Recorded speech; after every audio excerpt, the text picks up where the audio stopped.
So I am so excited today to have this amazing person on my channel. Christina Hamlet is a poet, author. We met at an amazing writers retreat, and she's been changing my life ever since. Hi, Christina. How are Hi, you? Tim. I'm good. I'm so happy to be here. Thanks for having me. Yes. So today we're going to get into a deep analysis of American fiction. If you are following the Oscars, American Fiction has been nominated. I think it was Jeffrey Wright who got nominated for Best Actor, and I think the film itself got nominated for Best Picture. I don't know if there's any other nominations. Yeah, Sterling K. Brown nominated for Best Supporting Actor, and Cord Jefferson, I know, for Best Adapted Screenplay. There Okay. could be another one, but I know those. Okay. Yes, that makes me so happy. Yes, I knew I was missing Mhm. something. I knew I was like focusing main on big like picture. Main picture was like my thing was I want to see it on that list. And when I saw that, I just was like, everything else is good. So this is a movie that honestly a lot of people haven't really, I think, seen. It's not released in a lot of theaters. To give our audience or like an idea of just how you felt kind of walking out of the movie for the first time and your overall opinion, what would you describe American Fiction as? For me, if we're going to talk about the feeling I had, um, as a writer, as a Black writer, I felt seen. Uh, that there's that. I felt excited that this movie was in the world. And as someone who's read Erasure by Percival Everett, when I even first heard about the film, I beyond excited. I was elated that they were adapting it. It came out in 2001, and I read it a few years after that. I had checked it out from the library, and I never thought anybody else would. I've never heard anyone even speak about it. And well, I never even Googled it, so that's on me. That I never listened to any conversations or read anything about the book, but I remember reading it, and just to know that it had been adapted, and then to know the work came out so beautifully and that it was impactful and was the perfect blend of drama and comedy. It exceeded my expectations. Do you feel like it was a faithful adaptation from the book? Not completely, but I do know it wasn't supposed to be. Cord Jefferson spoke about it. There was this interview I saw that he did where he wanted just to take like in really important pieces from it, certain themes, especially like the sibling dynamic, and obviously, broad strokes, the fact that he wrote a book that would be pandering on purpose. He took it was some broad strokes, but I know purposefully he strayed away for that. And he has a history of doing that because he also worked on The Watchmen, which is an adaptation, and Station 11. So Oh, that was purposeful for him. Yeah. So okay. he's well versed already in working with adaptations. I've heard some people say, well, it's like this satirical thing and then a family drama, but it's like the family stuff is really funny too. Like I sort of know, I wanted to make sure that all of it had levity and all of it sort of like had lows and highs because the thing that I wanted the film to feel like was life. Makes a lot of sense because I didn't know how to really see this movie when I saw the trailer. I just knew Mhm. immediately that I wanted to watch it because it was the scene where Jeffrey Wright's just in the water and Philip is like, "Do you guys have a permit for human remains?" Like the minute I saw that, I was like, "This, I need to see this movie. What is this movie?" Um, Yes. I didn't know anything about like the main plot. I feel like because you are a writer and I think you understand the publishing world a little bit better than I do. Can you kind of explain, I think, maybe that the significance of this book and why him and his publisher kind of have a lot of these weird, you can tell they have like a weird relationship with Mhm. this book. And I wanted to know kind of like if you could talk a little bit about that and if you think that there was something like narratively significant there. I it's funny that you pointed out, you said weird. I don't know if it is weird unless the agent seemed to have had are you talking about his agent author, right? When you were talking Yeah. about okay. Mhm. They seem to have like a it seems like their relationship was in a groove. It's well worn. They know each other very well. He's used to Monk being Jeffrey Wright's character being a grump that is very much set in his own ways, highly judgmental. He knows who he's dealing with, Yes. and he knows he's someone that has to be persuaded and massaged into change. So it didn't seem weird to me. It seemed like they knew exactly who they were. They had just a dynamic that it made sense to me. It seems like he's an agent. He's doing his job. He's a salesperson. He knows how to talk to publishers. He understands what the market wants. It's just convincing Monk to give the market what he wants without, he knows he can't patronize him. Like there's just certain things that he can't manipulate him into. He just can present the facts and just push it. Hey, you need this money. We need to sell your work. And wanting to be a successful author, I don't think he just wanted to write he loves writing, and I think he would write his whole life but it had to be good. I think he understood Monk's pride and wanting to always be an author that work would be bought. I don't think obviously he would have just written the big novel Fuck or My Pathology as it was originally titled. Just because, but I think showing the fact that he was even in his imagination to write something that would be purposely pandering shows this man wants to write, period. And I think honestly, I know this is kind of a side note, but the work probably came out better than he wanted it to. Probably, Because because he wasn't right. taking it seriously, so there wasn't that No. like extra pressure for it to Right. be good. Yeah. He's a beautiful writer, and I think he takes pride in that. And I think his agent knew what buttons to push or how to massage his ego a little bit. As much as I think Monk didn't want to be seen as someone with ego, but he is. Books are good, but they're not popular. Editors, they want a black book. They have a black book. I'm black, and it's my book. And I love that that he understood the market. Like he didn't need to manipulate or really lie to Monk. It was just, I'm going to be a little bit of a slightly sleazy agent, right? Yeah. He's doing his job. Yeah, and I really loved that you said that he understood Monk's pride, because I think that is like honestly the real crux of this movie. Off camera, I told you when I saw the movie the first time, I did not get it, and I think I didn't get it because it took me a minute to realize that he's the antagonist. And you kind of said it correctly. He's complicated. He's not really the villain, but he's not a reliable narrator. We're also supposed to be seeing through his BS. And I did not. I think I fell into the trap of he is a distinguished professor. Like, I think I fell into the trap of trusting of academia in such a blind way. True. And I saw him. I mean, I understand why you probably had thought, villainous at first, but and then I thought about it. He's more, he seems like he's kind of a likable grump. However, he has the propensity to push people away that are trying to love him. He purposely or willfully, I should say, willfully blinds himself to sometimes the truth. Like, for example, like the fact that his brother and sister knew his father had affairs his whole life, and he had no idea. And his brother and sister knew that he couldn't see it. He wouldn't be able to see it. He was probably more like his father than the rest of them, and even more than he realized himself. There's this scene where it's his love interest Coraline, played by Erica Alexander, and his brother Clifford, which I love Coraline. I could talk forever about Coraline. But she said when it was her, Sterling, and Clifford, played by Sterling, and Monk at poolside, and I think they were just thinking. He asked why she liked Monk so much, and she said to me, he reminds me of like a three-legged dog, like something like he's funny but not funny, haha, like almost like a sad funny. I felt like she could see into him, and almost as they got deeper into each other, he started pulling himself away, and and I think that was probably a theme throughout his entire adult life or his entire life. He didn't want people to get too close, and I'm sure it's because he was afraid. And people who seem angry are usually just hurt and wounded. It can be a tired trope, but hurt people do hurt people. So, yeah. Do you think that's partially why he got so triggered by the fact that she loved My Pathology the most? Yes. Because I did find that really interesting, that whole argument between them.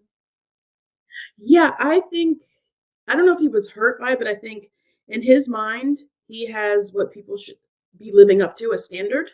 So he wants readers to always live up to his standard. He wants his family and obviously his his romantic partners to live up to a certain standard. And she shattered that a little bit by because she didn't even say she enjoyed it more than his type of book. She just said she enjoyed it. She was exactly the kind of reader that Arthur, his agent, was talking about. Like when he laid the liquor bottles on the table, and he was about red label, blue label, black label, Johnny Walker, and he was talking about the type of readers they appreciate. They're going to appreciate the beach reads or the some of the reads they may get at the in the airport, but they're also going to want to sit down for some meaty literary fiction as well. Why would you put any of that down? You can. He was explaining. Arthur was explaining to Monk. You can write work that speaks to all of these kind of readers, and he didn't like the fact that she could break that standard. She could be the reader that enjoys all three labels. Mm-hmm. It wasn't in his mind good enough. Like it shouldn't be. But why was he judge, jury, and executioner of that? And to me, that was just a defense mechanism. Like, okay, here's a reason not to let her in too much. She's not up to this particular standard. Right. And I think that that kind of goes back to a lot of how the movie introduces us to Monk, right? Because we are introduced in his domain, in his classroom, Mhm. and he is challenging the conventions of the students and Mhm. has power in that classroom that it seems like he might be potentially abusing. But he has that. And I think that what you're describing is him relinquishing that power, him Mhm. not being able to say, this is what's good, like him getting Mhm. offended that his books were in the Black American Studies section. Why are these books here? I'm not sure. I would imagine that this author, Ellison, is black. That's me, Ellison. Yeah. He is me, and he and I are black. Oh, bingo. No bingo, Ned. In my head, I'm like, well, yeah, I mean, I don't like, I get it. Like, it may not be a specifically Black book, as you were saying before. Like, it's not necessarily African American studies just because it Mhm. has a Black author attached to Right. it. And I Mhm. do agree. But it also seemed like he felt better than almost. Like, it seemed like he felt kind of like I wanted to separate myself. Mhm. Was that just me, or did you also notice that, or felt like that was something? No, I think it was just, I mean, I understand what you're saying, and it could be. I feel like they didn't dive deep enough, or they had or Yeah. even had time to, or maybe Cord Jefferson didn't wish to.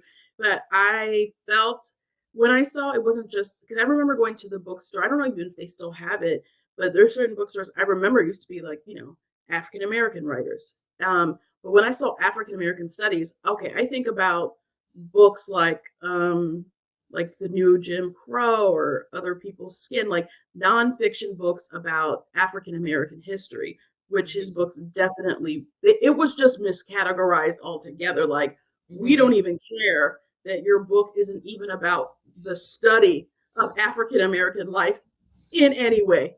Like, the only thing, like, you are African American studies because you're Black, and then that's it. But he could have had felt of like, no, I want to be, I want to be right there. Give me, I want to be as mainstream as anybody else. I just want to be an author who happens to be Black. He didn't seem ashamed of his Blackness, but he also, because of, think about it, could be also a little classist. I mean, he obviously grew up with lots of privilege, with his father being a doctor and everyone in his family being doctors. But yeah, I think there could be an element of that they chose not to explore. I think it was more of a show don't tell. They have a second home. They didn't. There's no need to talk about. Well, let's talk about how much money we have. It's obvious. Yeah. Mhm. Right. I mean, they had someone who was like pretty much working in their home full time. I think both to be like helpful to their mother who was older, but I think it seemed like Right. she'd been with their family prior to the mother's like health deteriorating. I think she Yeah. was always a part of their life. So Always. Yeah. Mhm. Since they were young, like, they were kids. I'm kind of glad that we got into this section because this is one of the things that I felt made the movie the best for me, or the parts of the movie that I enjoyed the most. I know that, like, I don't know if people went into this movie expecting the book to be the main focus, because I think that's what I thought it was going to be, was we're going to be mostly focusing on the book, and then his personal arc will be the side spot. I did not realize it was the other way Mhm. around. And so having his Mhm. siblings and his whole family dynamic. I know we said we wanted to get into this, and I Mhm. feel like this is the perfect time to Yeah. like get into this. So you kind of said before there was a lot of things happening that Monk was not privy to because Monk kind of was like not really keeping his eyes awake to those things, and that was like his father's Mhm. affairs, the closeness between his two other siblings, and like the isolation that Mhm. he felt. And I feel like this Mhm. is yeah, like I want to know your thoughts on the siblings. I know we spoke about, particularly with Tracy Ellis Ross's character Lisa. She, even though she passed earlier on in the movie, but her character was particularly impactful for me. To me, she was the, she's the black woman. She's the doctor that's shouldering. She's the one that stayed behind to help take care of mom. She's not only just a doctor. She's working at a community clinic where she has to go through metal detectors every day. And then, I mean, and then she even tells that Roe versus Wade joke in the car, like basically like she's joking at just how much she's basically in the fight, for women's rights. Like she's joking away the stress of everything she's going through. She's gone through a divorce. She has to pay alimony. It's drained a lot of her money. She's picked up smoking again, like everything, and she's dealing with everything at home, which again you had pointed out that Monk had no idea about being all the way in Los Angeles and didn't care to know about because it didn't seem like he was checking in regularly with her or with their brother Clifford. And I was like, Yeah, how can you be related to these people and right. not know about their divorce? I mean, the fact that Monk didn't even know about his brother's like sexuality, like Right, right. that was such a huge thing that I'm like, how is your brother out to your sister but not to you? Like, Oh, true. how are you that detached from the family? Mhm. And it honestly even seemed like he was out to their mom and to the person that was working in their home. What was her name? Lorraine. Lorraine, yeah. Lorraine, I yes. it's it was interesting you bring that up because I'm not sure how out he was to his mom, but I think it was one of those things like they Well, always knew. it I was think like that a yes, yes, they always knew because when he was, as Clifford was dancing with her while she was having, a moment, dealing with dementia and Alzheimer's, that where she said, "I knew you weren't queer," I believe is what she said, and he walked out. And to me, it was just like she's looking at him thinking that I'm thinking that she realized it a long time ago, probably when he was a child, and just kind of held the suspicion, yes. within her, and it came out, during that moment. Um, but I want to say something back about Tracy Ellis Ross when she Oh yes, passed. I know we've yes. spoken about it before, right? How she was alone, like that Monk's character was just standing outside of the room. She had no one holding her hand, even in her final moments. And I love how Cord Jefferson chose not to actually show her face. You could just see her feet, her lone feet. It was just this big, beautiful picture of like white sheets and lone brown feet hanging from the edge of a bed. And I think that's how some of us, just black women, live. We're by ourselves, feet alone at the edge of the bed. Some of us live that way, and a lot of us die that way. And that was particularly impactful for me. I almost wish I could have a conversation with him to ask him, like, why did you choose that? Because it's something that I noticed. A really hard scene to watch, and I think when I saw it the second time, it made me even more uncomfortable because you're right. It was like a sterility in the scene. The music Mhm. kind of stops, sound completely stops. This was such an intentional move. I feel on their part and it lingers and it's not just that you see her feet but like you see her feet as she's being resuscitated and then you just see like them stop and you just see her feet kind of like flat. Yeah, it really got to me and I'm glad that you wanted to bring that up because I felt like it was scary to see. And I think maybe that was the point, and it's weird that her role was so small. Like, I mean, the death happens in the first, what, like, Within the 20 first half minutes of the hour. movie? Yeah, Yeah, yeah, I believe so. Yeah. it's really quick, because I was not Mhm. expecting her to be out of the movie that quickly. See how much of an impact that small role made.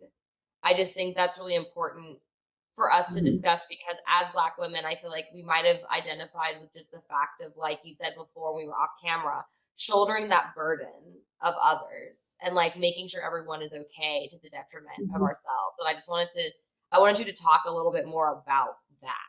I don't even think they realized how much they depended on her, and I loved how, again, more of the showing and not the telling, how at one point Monk comes home and all the lights are off, and Lorraine says, "Oh, Miss Lisa always took care of the electricity bill. She always paid it.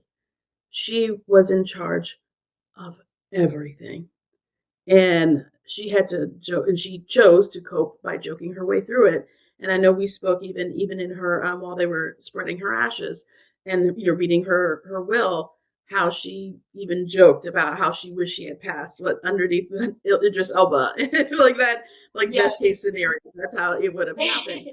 But and I also was howling. But that shouldering, I mean, I have felt, stress. I've had, I've experienced bouts of high blood pressure and all of that, in direct relation to stress. And it doesn't matter, how successful you are, how, what your body type is, if you don't take care of yourself, especially as a Black woman, it is again to your detriment. If you and you have to, this really reminded me like how much you have to lay down other people's expectations of you. I wish, a character like that would have reached out sooner and said, "Clifford, Monk, I need you to come home maybe once a month, once every other month. I need you to take care of these bills. You know, you take care of these bills on the first of the month." I Hmm. mean, she was, like I said, taking care of a community in a sense and taking care of her own private community, her family, and dealing with a divorce and having to pay alimony. I think get into because you did say like we were talking about the detriment of taking care of just not just her community but the community. She's working as a doctor at a Planned Parenthood. As she said, she's walking through a metal detector every day. I'm sure that is a very very stressful job, and it's a job that requires a lot of emotional vulnerability. And Mhm. maybe it's that she's the eldest daughter, like, she could have, like, that eldest daughter or just eldest child syndrome too of, like, Yes. I Yes. am the second parent, and that's why she's taking all of this on. But I Mhm. do wonder if, like, maybe her death was necessary for the brothers to start connecting. Yeah, and I don't think they would have stepped up Right. if and I really I'm an eldest daughter, and I have a brother and a sister, and not that they aren't responsible people who wouldn't help my parents. However, I for some reason I feel this sense of I've expressed this to them before in the past, like I'm second in command, like beyond my parents. There's this feeling of being the eldest where you're like, okay, if something happens with mommy or daddy, Christina has It's to me. step in. Yeah, and no one said that's your job, but you from the time I was little, I felt that way. I wanted to protect my younger brother and sister. So I understand why she took on the role, but I also think that there was this unfair expectation that she had to take on the role. And this whole thing of, we've heard it in society, like Black women will save us all. And it's like, but do we have to? And Right, all it's the like we time? might be capable, but should we? Right? But I do agree. I do think that they may not have stepped up had she not passed because it Right. really does seem like the relationship between Monk and his mom starts to really develop. I feel like the storytelling and what makes this movie so good is the storytelling is very visual and very reliant on the cast. I think that's why Yes. the cast is so stacked. They had to carry this movie because everything Mhm. was subtle and everything was visual. The responsibility, the weight of the responsibility he had to acknowledge, and he was so used to living more of a solitary, what some people would call selfish life. I mean, he's across the country. He's not married. He doesn't have children. He's not used to having to care. I don't think he had any pets. There was nothing that showed that he had to care about anybody else other than himself. But I Mhm. think he had this like distant, I have a respect for my mother. I have a Mhm. respect for my father. We Mhm. don't necessarily talk about how father died. It is there's a lot of, it's propriety, it's decorum. That's what our family represents. He didn't have to go deep with his mother. There was no need.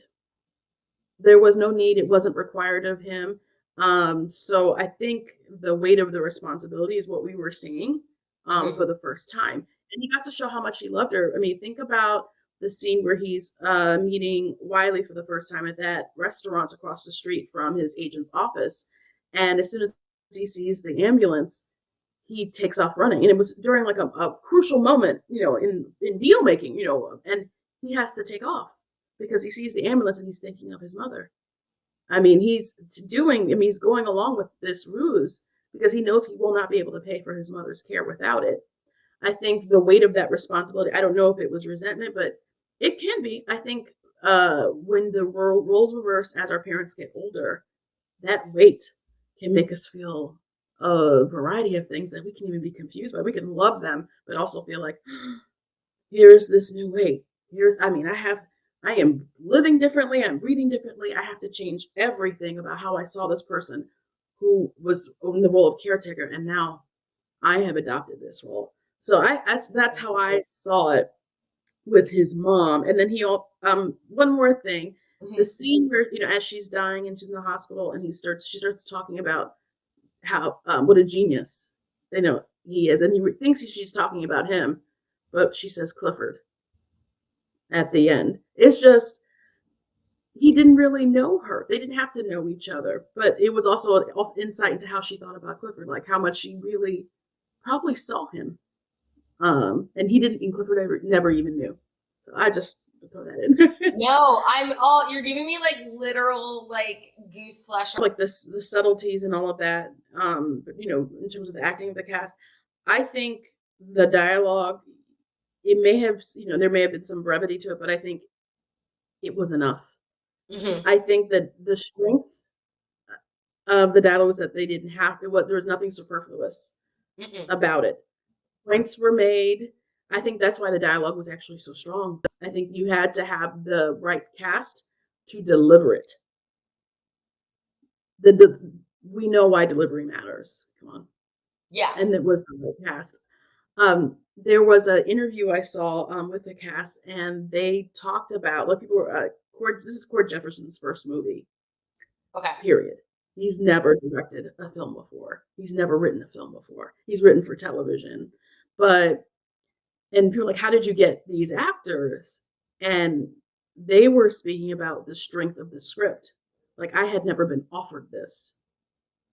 Think about it. I have never even been offered something like this. These actors have been begging, and they've been in the business for decades, have never even been offered anything that strong that allowed them to be individuals that happen to be Black but are completely multifaceted. At the same time, what I think I also love about the script is while there's the skewer that's transpiring, he also saying, like, here's a story about a Black family. It's like the Trojan horse. And then hopefully the audience is like, oh man, this is something that we don't get to see every day, and it's not sensationalized, and it's not trauma porn, and people aren't like about to die or anything like that, but it's just like life, right? And hopefully the audiences that we show it to, whether they are Black or white and everything in between, are able to see themselves in that family, right? So that's what makes me feel happy about American fiction. Thank you, Cord. There's nothing wrong, like I said, if you happen to be, have to play an enslaved person or whatever, if that's the role and you bring what you need to bring to it. But this was different. I mean, think about Coraline, Eric Alexander's character. She was, Eric Alexander spoke about how she got to play feminine and graceful, and how women would come up to her after watching American fiction, and think about even how they loved how after, clearly, even it was inferred that they had had sex, she and Monk, but she came in with her silky robe and she was spreading the lotion all over her arms and her legs, and it was just, she said, I got to play delicate. I love that. And she had been told earlier. Yes, No. I was like, chef's kiss, everything. And I don't know if Cord Jefferson wrote that in, or that was just ad-lib. I'm walking in, and the way she's it was just, it was grown up. It was Mhm. mature, but Mhm. they're still sexy, mature people. And she got to be delicate and feminine and complicated. And she got to talk about her job as a public defender and how she understands that people aren't just their past deeds. Like she was just this, she got to play a full woman. I Mhm. mean, come on. You Yeah. know, I mean, to me, the dialogue was, we didn't need more. We just needed the actors to deliver it. Which you mentioned about like they were not even offered something of this quality of this kind of strength in terms of scripts.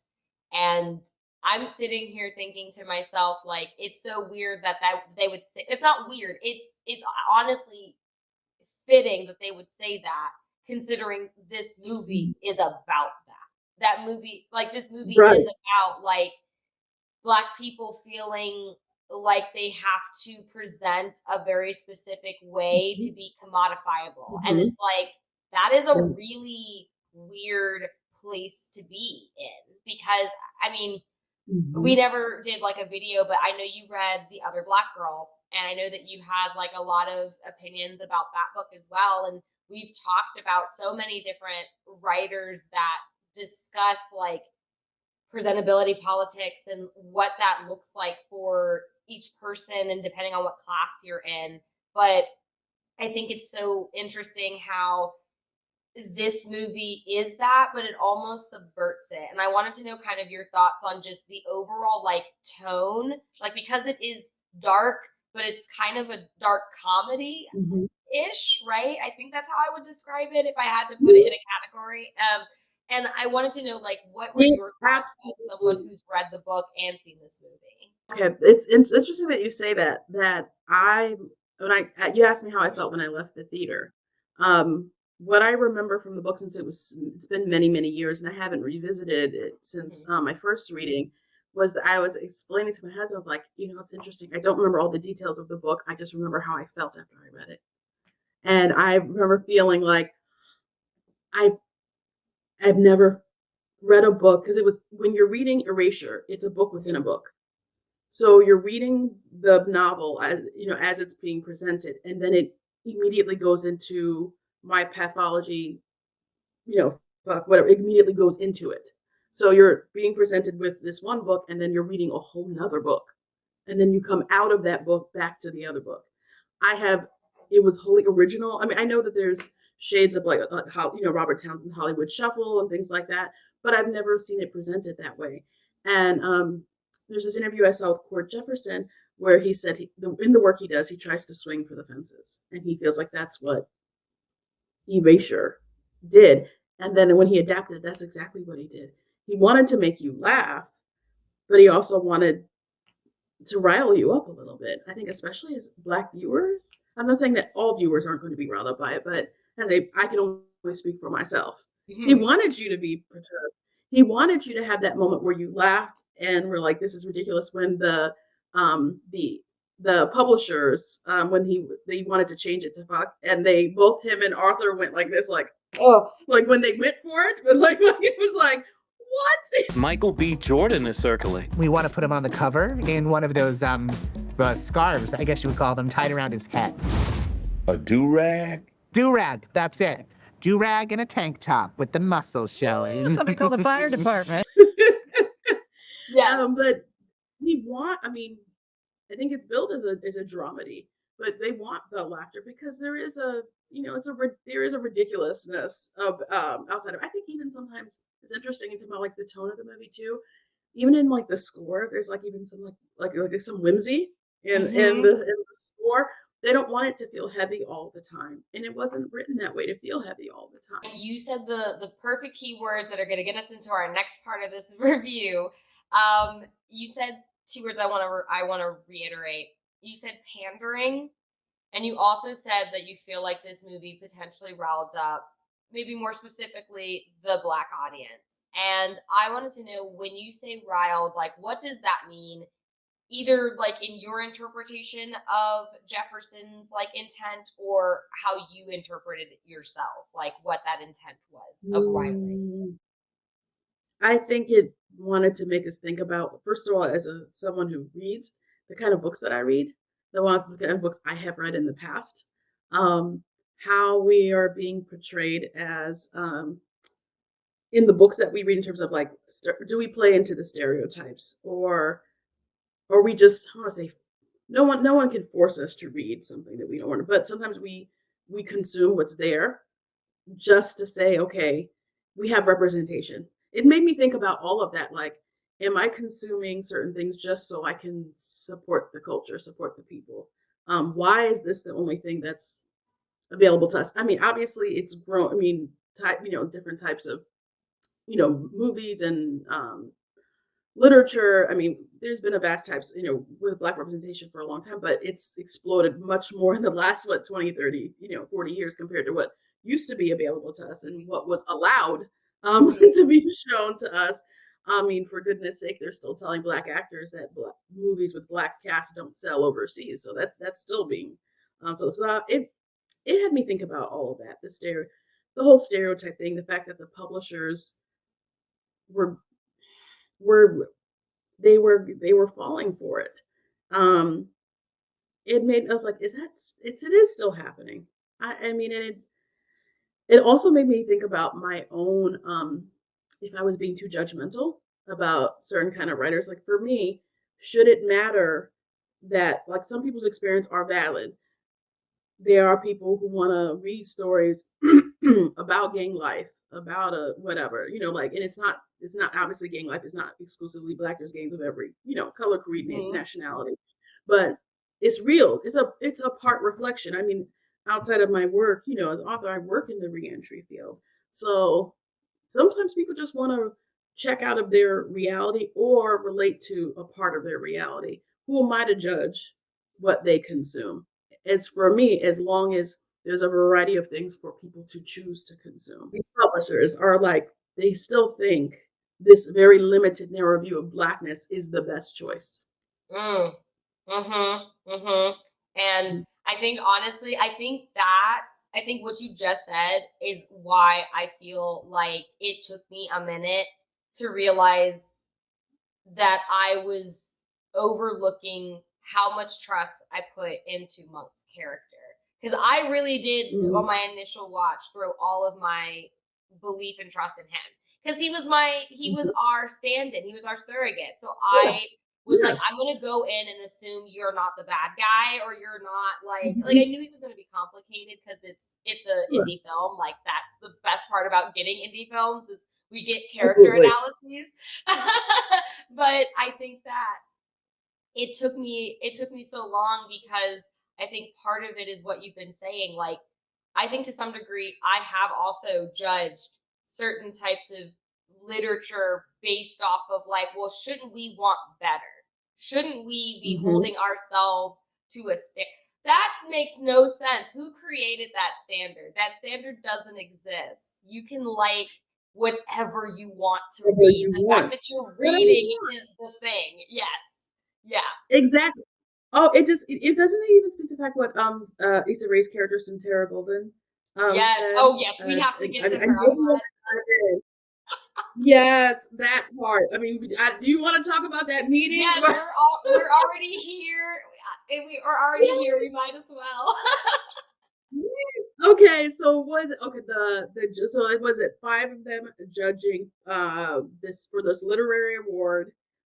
They've all met. It's Monk, Sintara Golden, played by Issa Rae, and then three other writers. All happen to be white. That whole scene or that whole Mhm.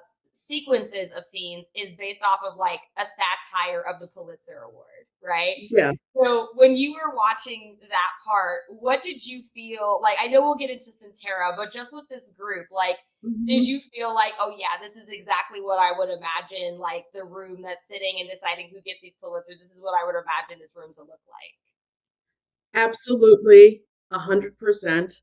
I was thinking, who did he speak to before he wrote this scene. Absolutely.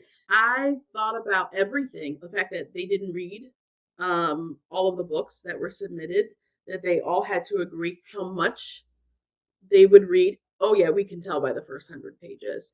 So it just made me think about all the books that maybe didn't get a full chance, even though obviously you want a book to, grab your attention and keep your attention within the first 100 pages.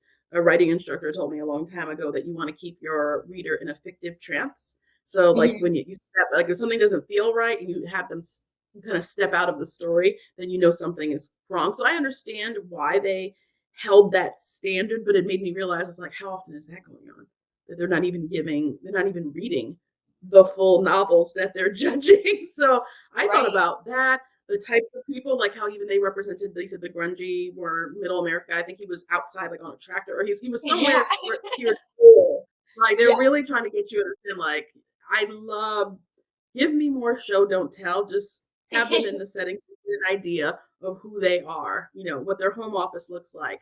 But Mhm. yeah, I love that, and I definitely had an idea of how maybe how busy that they are, that they're really just, like, let me just step into this role. It's an honor, but it Mhm. also can feel like a burden. I even thought about the fact that when they called Monk to ask him to do this, how it was just like, basically, you're our diversity ask. Like, not even respecting him as an accomplished author. You're a diversity ask. But I how mean, is many how they. I times mean, it was the how ask many was it times was. have you been in a situation though where you were given that level of respect or lack thereof? Mhm.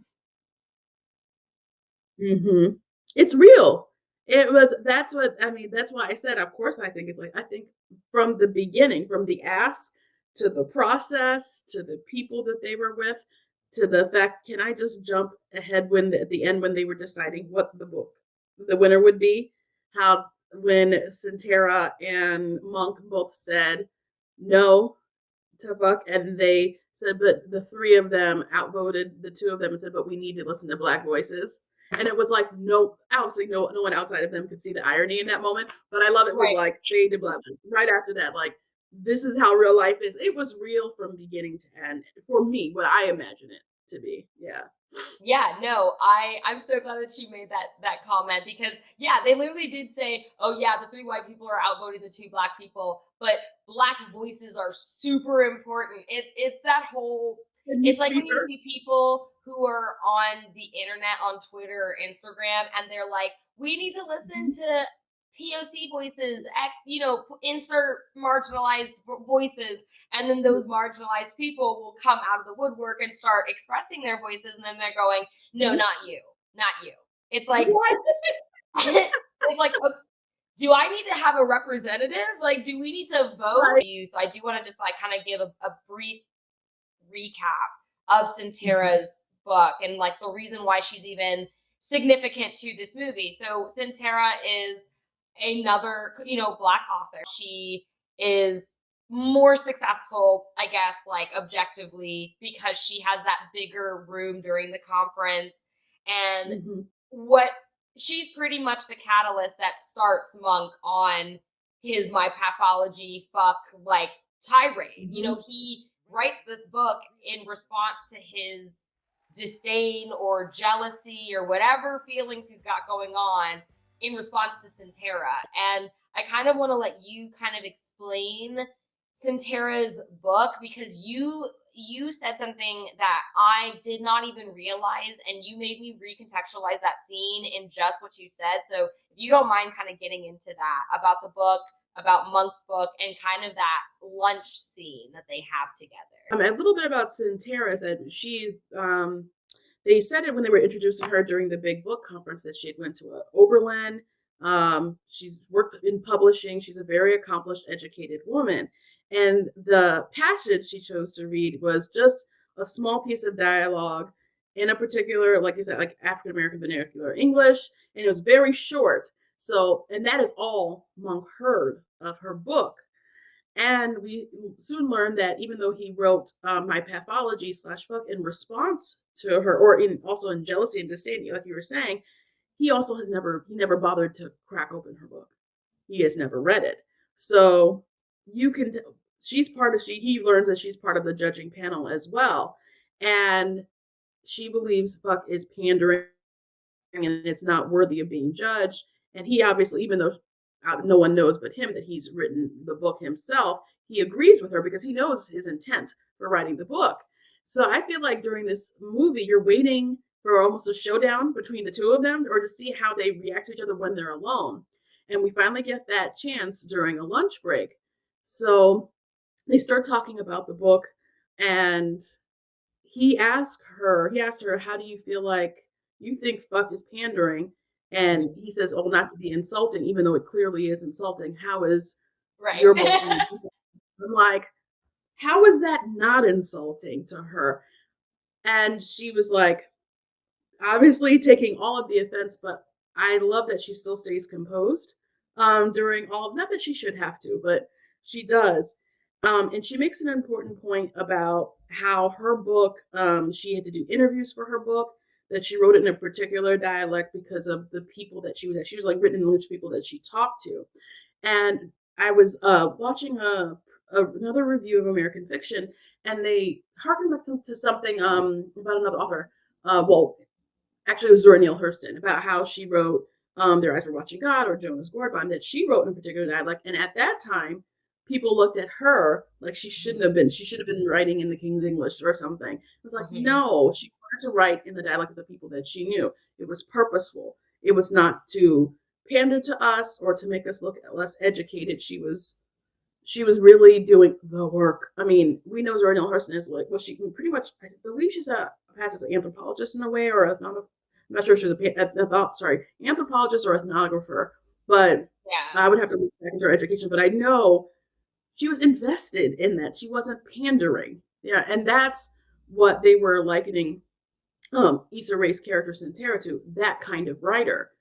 And the fact that Right. Monk was so insulting to her and Right. dismissive of her without even reading her book was like that. I love that showdown, and the fact that she mentions, yes, I know I could have written obviously something different, but she has no, she's like, she felt nothing in terms of like I have a conviction against pandering. She's like, no, I pandered to the market, but my work wasn't pandering. And then he talked about what I believe a lot of us Black people have talked about in the past, like what about respectability, or don't we want to write ourselves as better, or shouldn't Black people be reading this kind of book? And she's just like, you're talking about us as if we're just potential. Or I wish I could remember the exact line that she said, but it was one of those that's like, whoa, like, let me take a step. I'm like, how do we really see each other? Why are we looking at each other as if we're only projects to be improved? Ooh, Why? Yeah. ooh, Christina. Oh my gosh, that's an amazing question, because I really don't think that the conversation about our community is done in the present. I think it's always this future leaning tense. What could Mm-hmm. be if Mm-hmm. we, like that? I feel like that is always somehow in the vernacular that's used, Mm-hmm. and you just Mm-hmm. really brought it to the forefront. And I think that's why this movie, like, I hate that this movie is barely getting talked about, because there's rarely any discourse. I feel like you have to be a movie lover or a book Mm-hmm. lover to really be aware of what this movie is and to be looking for it. And I think that maybe some of the reasons why it may not be getting the attraction that it's getting is because it's asking these hard questions that we ourselves have to figure out, you know?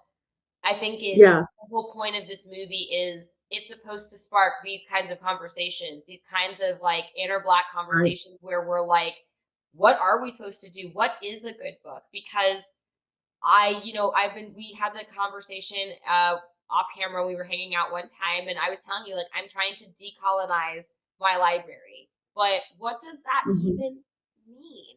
Because Mm-hmm. there's not a one way to write a book, and there's not one way to have a voice as an author, regardless of like Right. background, class, ethnicity.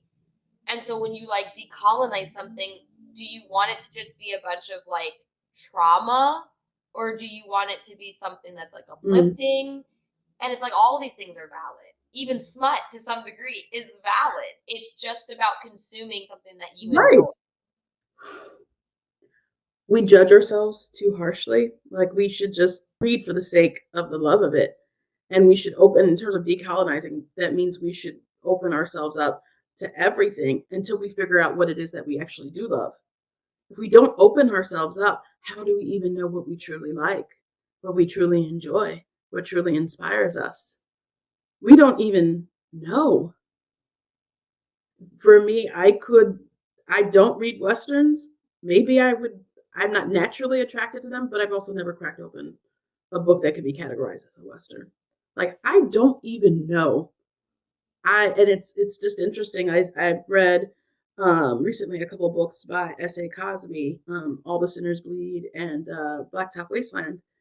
I never thought I was into rural crime fiction ever. Not one. I never thought for a second. Now I know I love it. Okay. Didn't know. Not didn't know. And I'm like, There are multiple components that draws a reader in. Sometimes it is, do I mhm, identify with the protagonist? mhm, Sometimes it's, am mhm, I escaping? And this is the escape mhm. reality that I want to go into, or Right. the realm that I want to go into. And I think Mhm, we both have correctional and like reentry experience. So like we were talking about with the gang. I feel like the only way I can really describe it is like the action Zane books. You know how like Zane was like a big thing in the early 2000s of like black romance literature, oh, and over like erotica? yeah, Yeah, yeah. yeah. I feel like There's a couple things. Yeah. when I try to imagine my pathology, I imagined it as like the guy's version, or like the action gore version of that, of like Mhm, Zane's work. mhm. And I don't think Zane is Yeah. pandering at all. Like, I'm not saying that, but I do think that No, like no. I do think that what makes My Pathology or Fuck such a bad book, but I don't even know if it's really bad because again, I never got to read it, at least not from the Mhm. movie.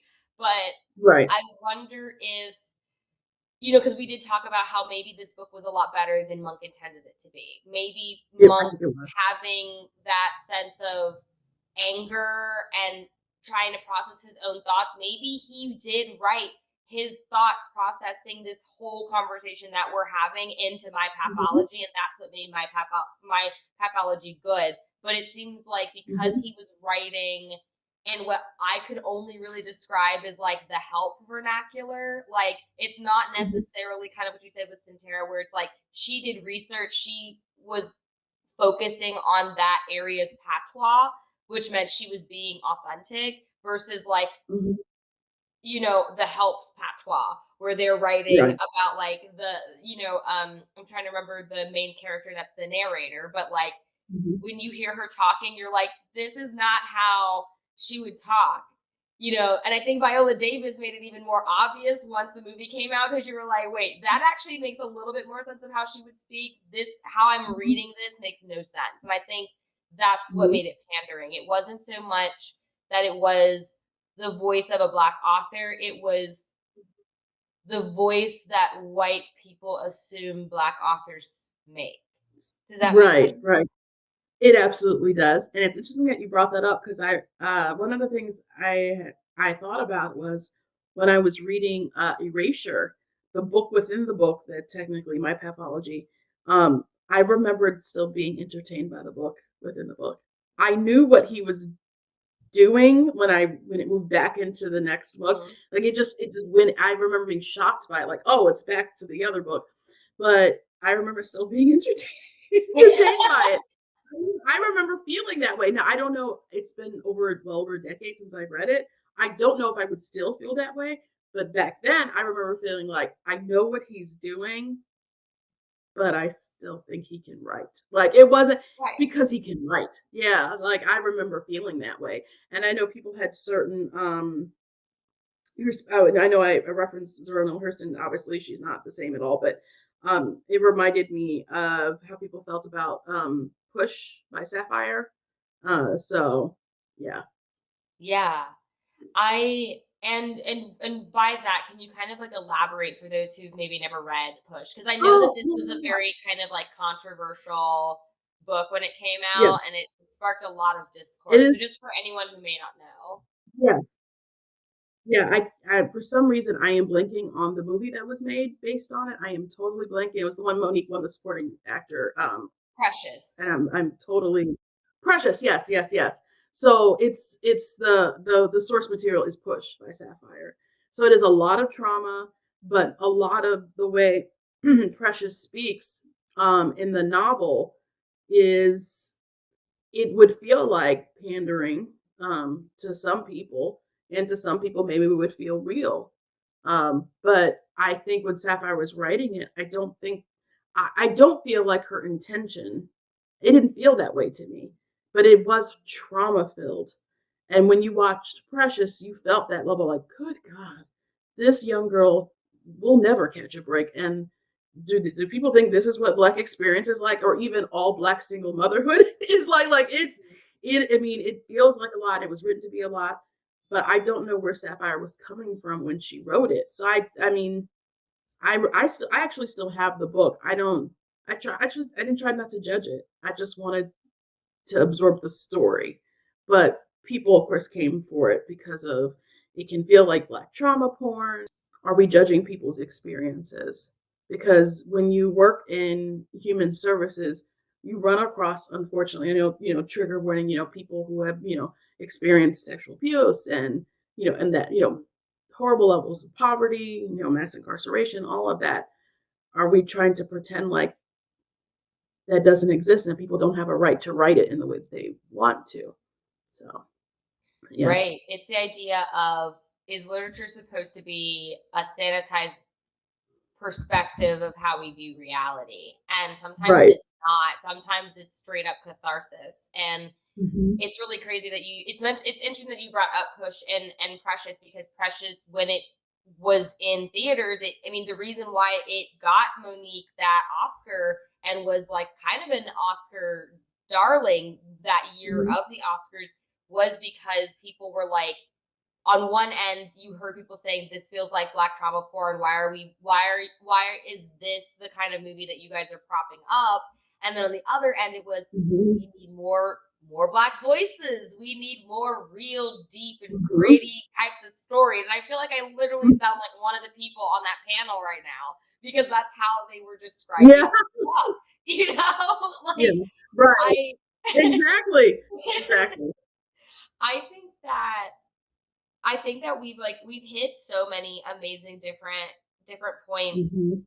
about this movie. And as far as like your opinion, just now that we've kind of stepped away from looking at different aspects of the film, the Oscars nominations came out, and Yes. I think there's a lot of discourse that is not necessarily undeserving with the Barbie stuff, but I did feel like some of Mhm. the Barbie stuff overshadowed some of these amazing nominations, with like the fact that I didn't even know that Sterling K. Brown was nominated for supporting actor. Like I do feel like part of that was because you're so busy focusing on snubs and things like that that it's like Mhm. it's hard to remember, like, well, who got nominated and like what does that Yes. mean for those movies. So I guess I like I just want to know your thoughts on that. um, I as much as I enjoyed Barbie, and I did, I I kind of feel like, oh, okay. Like I felt the snub. I immediately kind of moved on from that, and I focused like when I saw Sterling K. Brown's name, I was like, yes. I was so excited, and then to see Cord Jefferson nominated for Best Adapted Screenplay, I was so happy to see people I believe were deserving. Mhm. And thought about also snubs that weren't mentioned, like Tiana Taylor's for 1001, or I've yet to see it, but I definitely intentional with like the next couple of weeks. Want to rent Past Lives with Greta Lee. Like there's certain things where I'm just like, Greta Lee was legit snubbed for Past Lives. That movie wrecked me. mhm. And I want to see because I love her in the morning show. So Mhm, I was like, oof. Like I looked when I saw the movie was there. I was like, I'm gonna have to rent it because of her. mhm. And so that's so for me.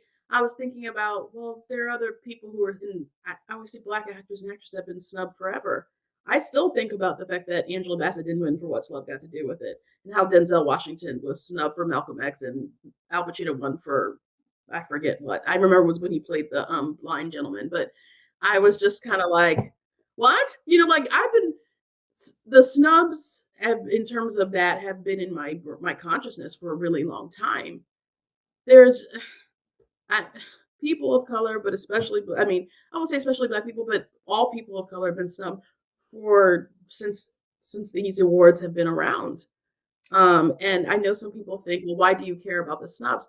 You have to, because they determine the kind of roles and the kind of money that these actors, actresses, and crew get for their next projects, the kind of things that they are offered. It affects it. That's why we care. It's not just about white gaze. It's not about that. It's about opportunity. If you had to pitch this movie, if you had to sell this movie to people who are still on the fence, what would be your pitch? Oh my God, don't ask me this question, Taylor. It would be so long. I don't know. I feel like it would just be a flurry of. I keep thinking about all the feelings that it brings up. Just one of those, like you have to, like, it's something to be experienced. Number one. Number two, I would talk about, it's funny you said that, but I would talk about the dialogue, like how there's certain lines that are arresting, and we'll stop you. I would talk about the performances. I mean, for me, I don't know if I'm talking to another Black person. Maybe I'm just like, this is the movie we've been waiting for. I know that this movie isn't getting seen, and I was like, if we could do anything to just get someone off of that ledge and into Right. that theater, because I mean, I'm sure at this point, people are probably going to start looking at what's been nominated, especially from Oh, yeah. the picture category. And I think that because it's there, people might easily look at it and skip it. And it's like, no, sit and watch it. And if you get offended, that's okay, Right. because maybe you need to have a conversation Right. with someone about that afterwards, Right. Like, that's I would what think, it yeah, agreed. And I think that's something else I would tell someone is like, this is the kind of movie you want to have a conversation about after it's done. And those are the best kind of movies. You don't leave them just saying, You want to talk about what happened. You want to talk about what you would do or how you would end. For example, like his interactions with Wiley towards the end, the producer. Like you would want to talk about how you would end the movie if it were you. Yeah, you want Oh to my insert gosh. yourself in how you would act. Yeah. Yes, and I will say, like, I know this might be a bit of a spoiler, but this whole review is a spoiler review anyways, but, like, Yeah. the ending of the movie, I feel like is going to be the most divisive, because I think so many people are going to be like, well, I could have done it this way. But I think that is the point. I think you Good are point. supposed to Yes. be dissatisfied with the ending, Right. because it's the idea of, like, starting up dialogue, getting conversations Mhm. going. What would be a better ending?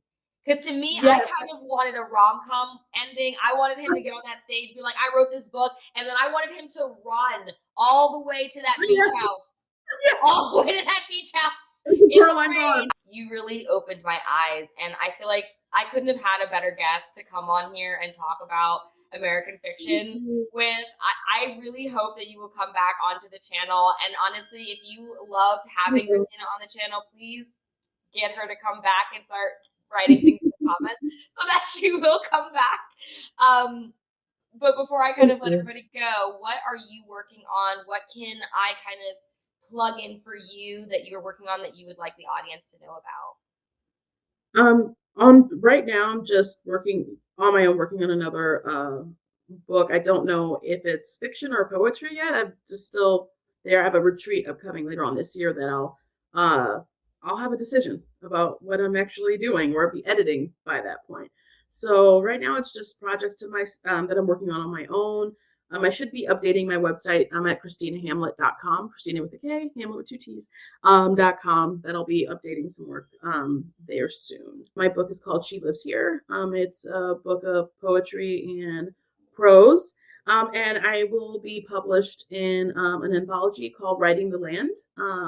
For this, I have 3 poems there, and it'll be out in August of 2024. Oh my gosh, yes. And I will make sure to be posting all of the things and putting all the links for you in the description. So if you want to follow Christina, please do. I have She Lives Here, and it is some of the most amazing pieces of prose literature that I think is just needed. Thank you so much, Taylor. Thank you so much. Thank you for having me. I loved this conversation. I wish there's so much more I could say, but also I should just say thank you to Port Jefferson for making such an amazing film that we can talk about. Yeah.